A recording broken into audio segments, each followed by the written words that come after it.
Valéria. Oui, j'ai décidé de ne plus appeler la cuisine de Valéria parce que de toute façon, nous ne sommes plus et on n'a été jamais dans une cuisine. Voilà. La semaine dernière, j'avais promis, et je suis désolée, je n'ai pas pu aller jusqu'au bout de ma promesse. J'avais promis d'avoir plus de lumière, d'avoir un son mieux avec un microphone, mais je n'ai pas trouvé le microphone. Et j'ai un gros défaut, c'est que quand je n'ai pas ce que je veux, du coup, je ne vois rien. Les remplaçants, ça ne me suffit pas. Donc il y avait plein des microphones qui ont été proposés, mais ils n'étaient pas bons. Voilà, donc, je suis désolée et j'espère que de toute manière, cette vidéo vous plaira. Alors, aussi la semaine dernière, j'étais chez Areva parce que je fais aussi les CE et c'était un moment de vrai bonheur, de vrai plaisir parce que c'est pendant les ateliers, je propose la dégustation, il y a des échanges avec les gens et ça me plaît beaucoup. Et chez Areva, j'ai rencontré quelqu'un qui était déjà allé plusieurs fois au Brésil et qui me disait aimer beaucoup un des desserts qui aussi est fait là-bas tout le temps, qui c'est le mousse des fruits de la passion. Donc comme ça me plaît aussi, j'ai décidé de refaire la recette pour vous, un peu revisiter, toujours avec ma sauce, mais qui, je crois, elle ira vous plaire aussi. Et je cherchais, bon, j'ai copié, je n'ai pas une bonne mémoire, donc j'ai décidé de lire pour vous une histoire assez intéressante au sujet de la fruit de la passion. Déjà, bon, celle-ci, elle n'est pas brésilienne, malgré le fait que l'origine de ce fruit est du Brésil. Elle est originaire du Brésil. Donc, le fruit de la passion, il a été découvert au XVIe siècle par les premiers missionnaires espagnols et les Indiens, pardon. Les cultivaient déjà pour le manger, mais aussi pour un usage médicinal. Par la suite, le fruit a été introduit en Amérique centrale, en Asie, puis en Afrique et dans les Antilles. Et seulement en 1629, le fruit était arrivé en Europe. Le fruit de la passion doit son nom à la fleur dont il est issu, la passifleur. Ce terme apparaît en français vers 1808, issu d'une savante combinaison de termes latins flor, c'est la fleur, et passio, la passion. Cette passion fait allusion à la passion du Christ. On croyait que c'était de l'amour, de la passion, homme-femme, mais non, c'est la passion du Christ, que la fleur est censée représenter dans ses différentes étapes. Son cœur figure la couronne d'épines, les pétales représentent les apôtres, les 5 étamines étant alors une référence aux 5 plaies du Christ et le pistil symbolise les marteaux servant à enfoncer les clous sur la croix. Et c'est également le fruit qui attire la plus de curiosité des internautes. Bon, je trouvais ça sur fruitslegumesfrais.com si je ne me trompe pas. Et j'ai trouvé intéressant de vous raconter, voilà, même pourquoi la recette elle est tellement simple que ça ne donnait pas 15 minutes de discussion. Donc j'ai préféré quand même de raconter quelque chose.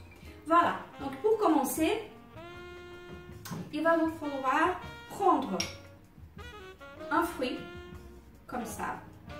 Il vous faudra à peu près 150 g de sucre, un fruit entier, à peu près un demi-verre d'eau, d'accord? Vous mettez tout dans une casserole et en 5 minutes environ, vous tuez tout le temps et ça donne cette sauce-là, ok? Donc, j'ai décidé de la préparer en avance pour gagner un peu du temps. Donc là, ce soir, j'ai des invités et je prépare juste 5 verrines. Je mets la sauce au fond juste un petit peu, hein, une cuillère comme ça.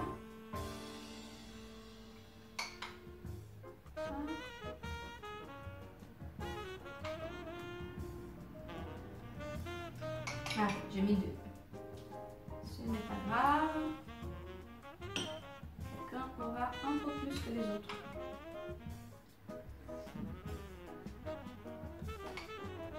Donc, moi je vais vous lancer un défi. Je voudrais bien vous commencer à commenter mes vidéos, à partager, à liker. Et comme ça, il y aura un ou une heureuse, qui sera invitée à venir dîner chez moi pour déguster mes préparations. Et en plus, ça sera un plat complet. Comme ce soir, j'ai préparé un risotto délicieux, un poulet farci à ma mode, qui est également super bon, des haricots, bref, un dîner qui c'est super bon. Mais bon, pour le dessert, on fait vite fait comme ça. Allez, on continue. Et si ça n'intéresse pas, on coupe après. Ok. Alors, pour la mousse, que on ne devrait pas s'appeler comme ça, mais c'est comme ça qu'on appelle là-bas. J'ai mis une boîte de lait sucré concentré. Vous voyez là que je l'ai laissé dans le frigo. D'ailleurs, je me trompe tout le temps. Ce n'est pas le frigo, mais dans le congélateur. Donc elle a resté pendant minimum 2 heures dans le congélateur. Et maintenant, je la mets ici, entièrement.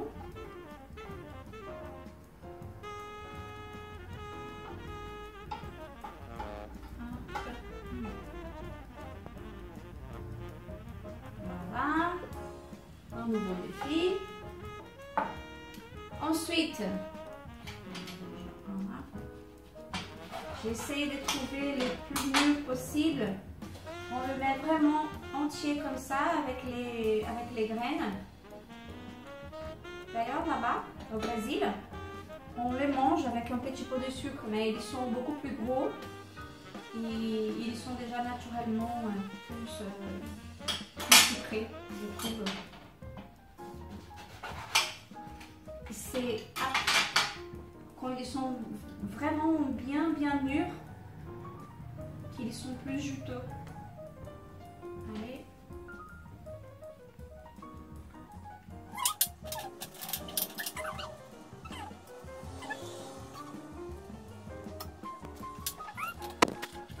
On en a 6 au total.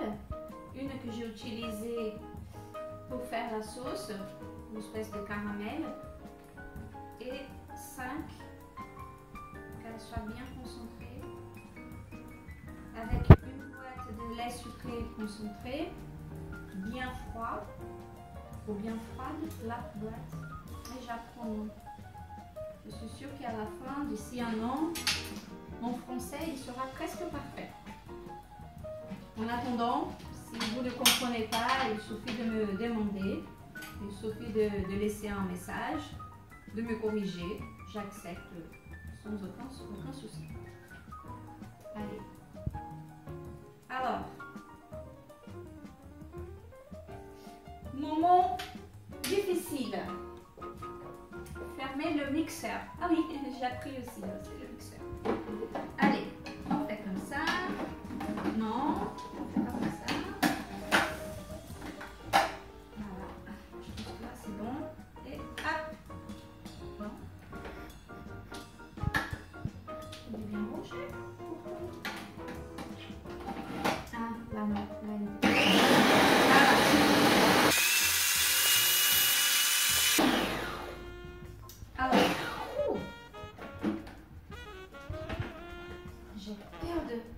De mourir en direct comme ça.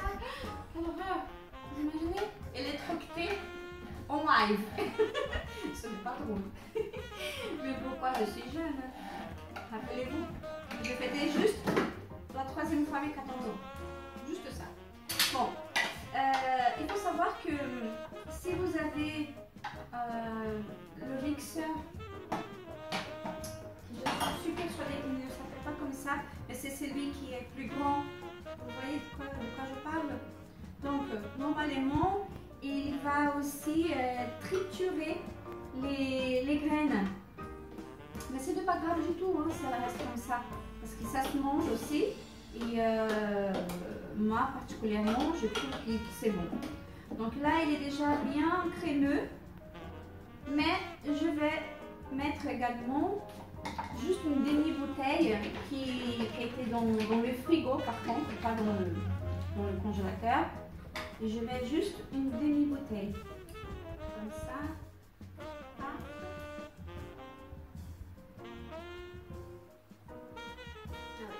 Juste une demi-bouteille.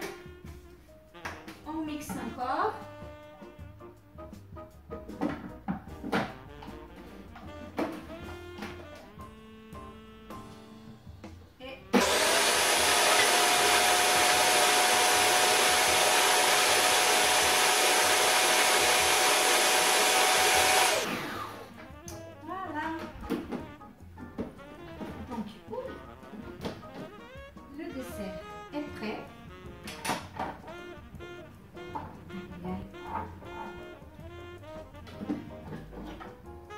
Ce n'est pas beau comme ça. Je n'aime pas ça. Oh mon Dieu. J'ai vraiment un problème là. Parce que je ne peux pas voir cette saleté là. Saleté. Alors.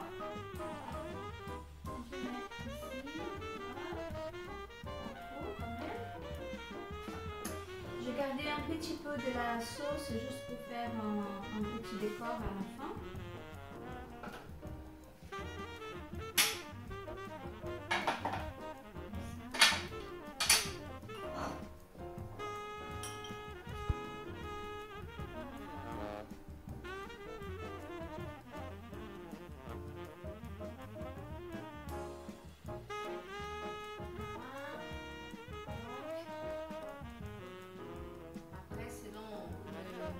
Le nombre d'invités pour augmenter la recette. Hein. Ah, ce n'est pas beau du tout. Bon. Alors. Pas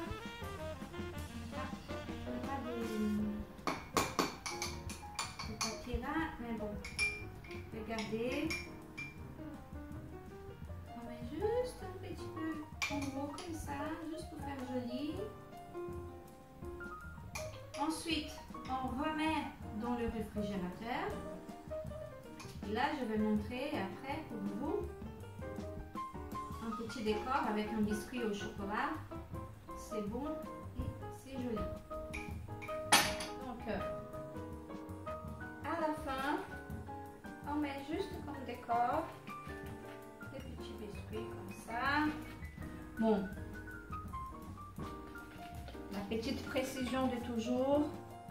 Là, je fais pour vous comme ça, mais c'est mieux de le laisser dans le frigo après préparation pour que ça tienne plus, pour que ça puisse endurcir un petit peu. Et à la fin, mettez le décor comme ça pour que ça fasse joli. Voilà, voilà. Bon, comme toujours, merci beaucoup à Audrey, merci beaucoup au salon Bellezza qui me chuchote tout le temps, soit pour mes cheveux, soit pour mes ongles et d'autres choses aussi que je ne peux pas vous raconter, mais que c'est délicieux, les massages et tout ce qui est fait chez eux. N'oubliez pas de liker, de commenter, partager, donner votre avis. Et maintenant, vous savez, vous pouvez également participer à un de mes dîners. Allez, à la semaine prochaine. Bisous, bisous. Bye, bye.